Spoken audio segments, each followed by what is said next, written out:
Bueno, agradezco la invitación como siempre. Es muy bueno verla a Fabiana y a Marcelo coordinando esta mesa y estar con tan buenos speakers, presentadores, que son amigos y con los que hemos compartido dos mesas. Ya va siendo una década, así que nos estamos poniendo viejos. Me pidieron que hablara de vitamina D y voy a tratar de hacerlo participativo. Tengo algunos slides, pero voy a tratar de pasarlos rápido porque me parece que hay mucha controversia, sobre todo con las nuevas publicaciones en vitamina D. Es esa, perfecto. ¿Puedo usar esa? Sí, uso este. ¿Cómo paso las slides? Porque acá no tiene, allá tiene, pero acá no. No, ahora se carga. Bueno. No, lo abrí de ahí así, no Ah, necesitamos está problema. Adelante y atrás. Si no se quiere, Y acá le no puedo hay. pasar. Se Para va a la cargar gente. ahora. Lento. ¿Quiere el pasador? No. Sí, ¿cómo? Ahí sí lo conecto.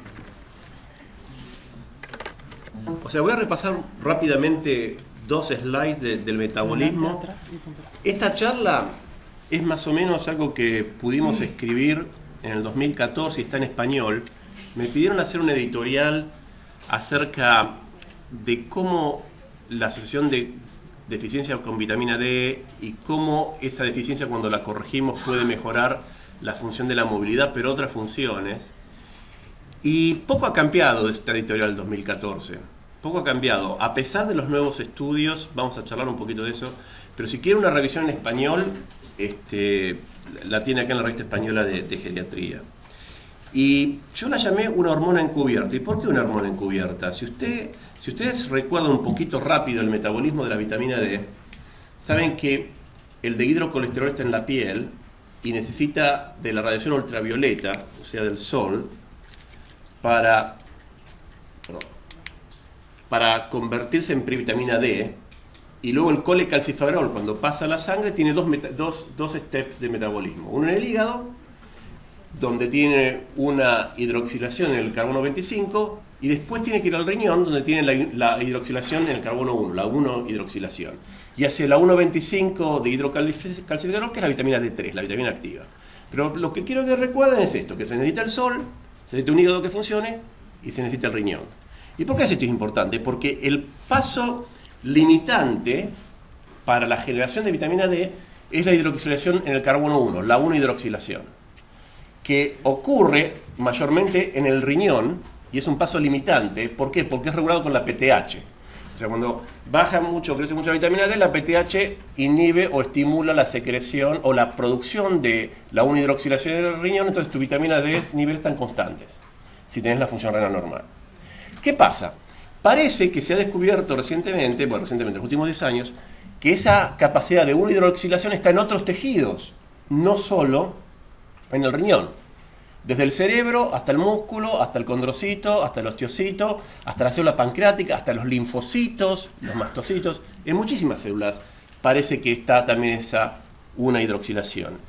Pero lo que demostramos cuando yo estaba haciendo investigación básica junto con Gustavo Duque en el 2005, y vamos a mostrar un paper, que esa 1 hidroxilación no dependía de la PTH. Era dependiente, el KM de la enzima, ¿se acuerdan? El KM de la enzima era dependiente del sustrato. Más 25 hidroxi le dabas, más 1,25 hacías. O sea que si le dabas más vitamina 25, la 25 hidroxi, podías hacer más 1,25. Y desde ahí, desde 15 años atrás, se empezó a especular, bueno, entonces si damos más sustrato voy a tener más vitamina D y eso va a tener funciones en estas células que son extrarrenales. Y se empezó a hablar de esta función paracrina o autocrina de la vitamina D que generaba un metabolismo local y una efección local de la vitamina D independiente de la sistémica. Y bueno, lo que se empezó a saber es que si bien había un bien conocido receptor de la vitamina D plasmático, había un receptor nuclear. O sea que había funciones de transcripción, hacía un efecto inmediato de la vitamina D, que tenía que ver más o menos con el metabolismo del calcio, pero un efecto más mediato que llevaba de semanas a meses con la síntesis proteína que tenía que tener con otras actividades. Y ese efecto más mediato, no inmediato, que ocurría sobre todo a nivel nuclear, era más importante en células extrarrenales, sobre todo en las fibras musculares, en las neuronas, en las células pancreáticas y en los leucocitos, sobre todo en los mastocitos y linfocitos, que se lo asoció eso a la incidencia de esclerosis múltiple con tener vitamina D baja. Todo esto fue muy interesante. Y bueno, acá está la revisión bibliográfica que hicimos, creo que lo publicamos en el 2005, o sea, 13 años atrás. Eso todavía sigue siendo, digamos, verdad. Todo esto sigue siendo verdad. Pero a partir de ahí, les muestro el 2005, esto se empezó en el 2000, en los últimos 20 años, los investigadores empezaron a interesar tanto en esto, que había un efecto extrarrenal, extramuscular, extraóseo de la vitamina D, y había receptores, sobre todo acción nuclear en otras células, de un efecto sistémico de la vitamina D, como una hormona. Se le empezó a llamar una hormona que era un secoesteroide, porque cómo se liberaba, cómo se regulaba y cómo se distribuía, tenían las características de hormona más que de vitamina. Entonces, se empezó a especular, bueno, tiene la vitamina D acciones extraosteógenas, extramusculares. Lo primero que buscamos nosotros es que veíamos que la miopatía osteomalásica, que es la que se ocurría con el déficit de vitamina D, tenía una histología, el pointer no anda muy bien, así que usar tenía una histología muy parecida a la sarcopenia, en relación al deterioro entre la fibra 1 y la fibra 2. Es decir, en ambas se reducía la fibra 1 y había un aumento relativo de la fibra 2. Había una inversión de la fibra 1 a fibra 2, que era diferente de la miopatía que te pasaba por un problema neurológico o de la miopatía que te pasaba porque pasabas una semana en la cama por decondicionamiento. O sea que veíamos que la sarcopenia, a nivel histológico, tenía un patrón similar a la miopatía osteomalásica. Y eso fue corroborado. ¿Y qué pasaba? Bueno, parecía que el culpable tenía que ver con la PTH. Pero cuando te baja la vitamina D, te disminuye la absorción de calcio y en el enterocito eso genera que haya más secreción de PTH, y la alta concentración de PTH estimula el recambio y la resorción ósea para subir el calcio. Pero ¿qué pasaba? La PTH es tóxica para el músculo y parece que, por lo menos en animales, in vivo en animales, genera esa inversión de la fibra 1 a fibra 2 por el efecto tóxico de la PTH en animales. Y bueno, se especulaba que en humanos era similar. Entonces como que parecía que la historia cerraba, ¿no? Que había un déficit de vitamina D, que era crónico, que afectaba la PTH, que tenía un efecto muscular y que había un efecto sistémico. Entonces lo que luego se vio, que en realidad, cuando vos suplementabas con las dosis recomendadas de 15 años atrás, 400, 800 unidades, no alcanzaba para suprimir la PTH alta que ocurría cuando tenías vitamina deficiencia en pacientes ancianos sobre todo. Y decían, no, tenemos que ir a dosis un poquito más altas para suprimir esta PTH que es potencialmente tóxica. O sea, se había mostrado en animales, no tanto en humanos. Entonces tenías que ir con dosis un poquito más altas. Y se hablaba de 1000, 2000, gente decía 4000, pero ahí estaba la evidencia y eso generó toda esta nueva historia que ustedes conocen. ¿Por qué pasó todo esto? Bueno, porque hubo muchos estudios epidemiológicos, y voy a presentar dos solamente, sobre todo el estudio LASA, que tenía 1000 pacientes, que es un clásico, donde se veía que había en un estudio poblacional, cuando vos tenías vitamina D baja, había una asociación lineal en cómo generabas la función de acá en la physical performance, que es el SPPB. O sea que cuanto más alta tenías la vitamina D, mejor funcionabas en el SPPB. Y también acá había una asociación en el mismo estudio, que cuanto más baja tenías la vitamina D sérica, menos masa muscular tenías cuando se hacía porpensión del tríceps o se hacía DEXA. O sea que como que, y aparte de que es un clásico, hubo muchísimos estudios epidemiológicos que demostraron una asociación entre niveles bajos de vitamina D, mala funcionalidad, osteoporosis, mala función muscular y se pensaba en sarcopenia. Entonces, y lo mismo pasó con el cerebro. Hay una clara asociación epidemiológica entre baja asociación de vitamina D plasmática y disfunción ejecutiva, problemas de las memorias, pero también hasta cambios estructurales en el cerebro. Y estos dos papers, bueno, como dije esta mañana, los pongo porque soy autor de estos, pero hay muchos más. O sea, no es solamente nuestro grupo que demostró esto. Hay muchos otros grupos que han demostrado esta asociación con niveles bajos de vitamina D en el plasma y trastornos cerebrales, funcionales, función ejecutiva o memoria, o estructurales del cerebro. Ahora, ¿por qué ahora parece que esto es nuevo? ¿Hay una pandemia de vitamina D? Bueno, parece que esto ha sido descrito a través de todo el mundo, y sobre todo en poblaciones ancianas. Y poblaciones ancianas hablamos más de 60, no solo de 65, y a veces se ve más de 50. ¿Y por qué? Bueno, está claramente relacionado con una pérdida de la masa ósea, pero pareciera que los niveles que necesitaríamos para generar un metabolismo normal son más importantes que los niveles de la vitamina D deficiente. Y se empezó a hablar de insuficiencia, la diferencia entre insuficiencia y deficiencia. Vos podés no tener deficiencia, porque tenés un poquito más de 25, pero no tenés el óptimo que es 50. Entonces se llamó de insuficiencia, que es intermedio con la deficiencia. ¿Y qué pasó? Bueno, mire, acá tenemos un mapa para mostrar, si ustedes ven acá las latitudes, este paralelo y este paralelo de acá, o sea que Estados Unidos y Canadá está al norte de ese paralelo y Argentina está al sur de ese paralelo, si nos ponemos al sol no llegamos a producir vitamina D todo el año, solamente unos pocos meses. Y esto está muy demostrado en la literatura. Obviamente, si vamos a paralelos extremos, como acá voy a usar el mouse de nuevo, este paralelo de aquí o este paralelo de aquí, nunca, o sea, el ángulo que hace el rayo ultravioleta en nuestra piel no tiene la suficiente cantidad de fotones como para generar esta conversión epitelial de la vitamina D. Pero de un hecho más importante que todo esto es que cuando envejecemos, nuestra piel y los mecanismos metabólicos de nuestra piel no están tan bien adecuados, y por más que un paciente anciano se exponga totalmente desnudo a las 10 de la mañana por media hora al sol, no produce tanta vitamina D como un paciente joven. Y esto es un estudio clásico donde acá se presenta que en general un paciente joven con una exposición por lo menos de media hora en el sol produce o pone al plasma el equivalente de 40.000 unidades de vitamina D. Mientras que un anciano genera menos de 10.000 unidades de vitamina D.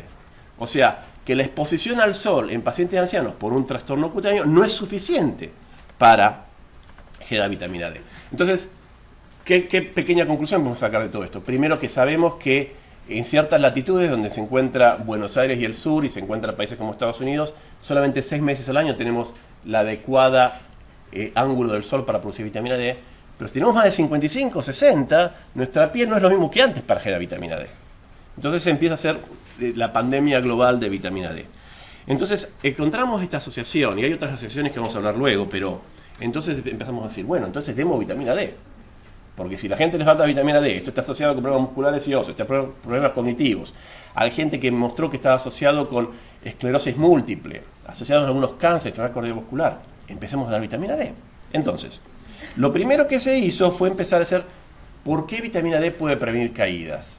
Y este metaanálisis clásico del 2004, Biggio Ferrari, demostró lo siguiente, que dando vitamina D en pacientes frágiles y pacientes con osteoporosis, podías disminuir las caídas para un 22%. Y esto fue revolucionario, porque decíamos, bueno, encontramos el single shot, la bala de oro que soluciona todo. Y empezaron a hacerse otros metaanálisis, los mismos que en fracturas, y hubo un gran movimiento de todo esto. Y esto fue básicamente, este metaanálisis, todo está mandado por un estudio de Chapuy, donde demostró que dando vitamina D, los pacientes a los 6 meses tenían menos fracturas. Y el efecto óseo de la vitamina D se llama más de 6 meses. Entonces buscaron por qué y tenían menos caídas. O sea que todo esto eran outcomes secundarios. No fueron estudios pensados para buscar caídas como algo primario. O sea, una primera atención ahí. Pero después dijimos, bueno, pero en realidad hay otros estudios que no demuestran que la vitamina D funciona. Este es el clásico estudio RECORD, en donde se le da placebo, calcio con vitamina 3 y combinado. Y como ustedes ven, las líneas de todos los tratamientos, que están en diferentes colores, para fractura de cadera o para todas las fracturas, eran lo mismo. O sea que a pesar que dabas vitamina D y lo combinabas con calcio, no funcionaba. Entonces la gente dijo, no, pero lo que pasa es que daban dosis bajas. Lo que pasa es que acá estaban dando de 400 a 800. Tenés que buscar estudios que leen de 800 a más altos. Ah, bueno, dijimos, entonces en realidad es un problema de dosis. Entonces, nosotros hicimos un metaanálisis usando cuáles son los efectos de vitamina D en el músculo, en la función neuromuscular y en el balance, en problemas de dosis. Y lo que vimos en ese metaanálisis era que había un efecto, como ustedes ven, el diamante este está en el lado a favor del tratamiento, o sea, no cruza la línea roja, donde mejoraba si dabas vitamina D en dosis mayores de 800, sobre todo alrededor de 1500, mejorabas el equilibrio y mejorabas el time up and go, que es un test de pararte, caminar y volver a sentarte, que tiene que ver con la velocidad de la marcha. Entonces parecía que había un efecto ahí en nuestro metaanálisis. Cuando fuimos a la función muscular, o sea, la fuerza de presión o la fuerza de extensión de la rodilla, no había ningún efecto, a pesar de que daban dosis de 2000 unidades. O sea que en realidad eso que mejoraba las caídas, más que una mejoría del músculo, que era un poco en contra de nuestra teoría, porque habíamos visto el BDR en la célula muscular y la relación de la fibra 1 y fibra 2, parecía que tenía que ver más con algo neuromuscular y no con el músculo per se, porque la fuerza no la mejoraba más el equilibrio. Y bueno, luego vino la revisión de Cochrane, 2012, 2014, y dijeron, sí, no, mira, lo que hay que hacer es que cuando damos vitamina D a todo el mundo, el efecto para reducir caídas o fracturas no es tan claro. Ahora, cuando seleccionamos los pacientes y se los damos a aquellos que tienen deficiencia de vitamina D o que son frágiles, los efectos son muchos mejores. Y llega del 37 al 43%, depende qué parte del metaanálisis lees. Entonces ya ahí empezó a decirse, bueno, en realidad la vitamina D no es una panacea, no trabaja para todo el mundo, es solamente en algunas poblaciones circunscriptas. Y bueno, les pido disculpas por este slide tan chiquito que no se puede leer, pero lo puse porque esto fue publicado acá en el 2008. Es el famoso paper de JAMA del 2017, pero salió en paper en el 2018, salió online en el 2017, con el que se basa la fuerza de tareas de Estados Unidos en cambiar las recomendaciones de vitamina D. Si ustedes saben, vitamina D antes se recomendaba, hasta 2 años atrás, dar suplementación de vitamina D en dosis de hasta 800 unidades internacionales en adultos mayores para prevenir caídas y para prevenir fracturas. A partir de este metaanálisis publicado en JAMA en el 2017, pero salió en paper en el 2018, se reúnen y empiezan a hacer nuevos estudios de la literatura y la Task Force de prevención primaria dijo, me parece que no tenemos que dar más vitamina D, que la vitamina D está sobrevalorada y que no disminuye caídas como se vio en este metaanálisis. ¿Qué pasó? Hubo muchas cartas respondiendo problemas con ese metaanálisis. Y hubo un paper publicado en JAMA Internal Medicine for Bishop Ferrari que establece cuáles son los puntos más básicos de este metaanálisis. Que si ustedes leen la letra chiquitita, ya lo decían ellos. Pero básicamente, en este metaanálisis incluyen gente de entre 40 y 50 años. No incluyen solamente adultos mayores. Lo que genera una dilución del problema. Segundo, 1/3 de los pacientes de los estudios de este metaanálisis tiene un seguimiento de 6 meses, que a veces no es largo suficiente para ver incidencia de fracturas o caídas. Pero lo más importante, que 8 de los 12 estudios que tienen largo plazo tenían dosis de 400, y gente lo había dicho antes, nosotros lo habíamos dicho antes, que las dosis tenían que ser mayor de 1000 para que funcionaran. O sea que tiene, a pesar de ser un metaanálisis muy importante y publicar una receta tan importante como el JAMA, tenía muchos puntos débiles como para decir, esta es la nueva evidencia para soportar no dar vitamina D. En consecuencia, ¿cuál es la vitamina D para adultos mayores que tenemos que usar y cuál es la dosis óptima? Bueno, como dijimos, 1, 10 y 100 son microgramos, 100 microgramos son 4.000 unidades y 1.000 microgramos son 40.000 unidades. Sabemos que hasta 4.000 unidades no solo hace bien al músculo, podría tener una acción paracrino local. Y ya cuando llegamos a 40.000 unidades días es tóxica. O sea que siempre tiene que ser mejor de eso. Como regla de oro tienen que acordarse que por cada 1.000 unidades de vitamina D que damos, podemos aumentar 25 nanomoles litros los niveles séricos de vitamina D. Entonces, recordando eso, lo que sabemos es que cuando damos vitamina D, sobre todo en pacientes frágiles que viven en hogares de ancianos o geriátricos, que tienen baja exposición al sol, que tienen baja movilidad, la respuesta para llegar a los niveles séricos altos es mucho más enlentecida que en los adultos jóvenes, un señor de 40, 50 años que vive en la comunidad. Entonces parece que tenemos que darle más dosis para llegar a los ideales 50 nanomoles o 75 nanomoles, como dicen algunas sociedades, como la Sociedad de Endocrinología Norteamericana. Entonces,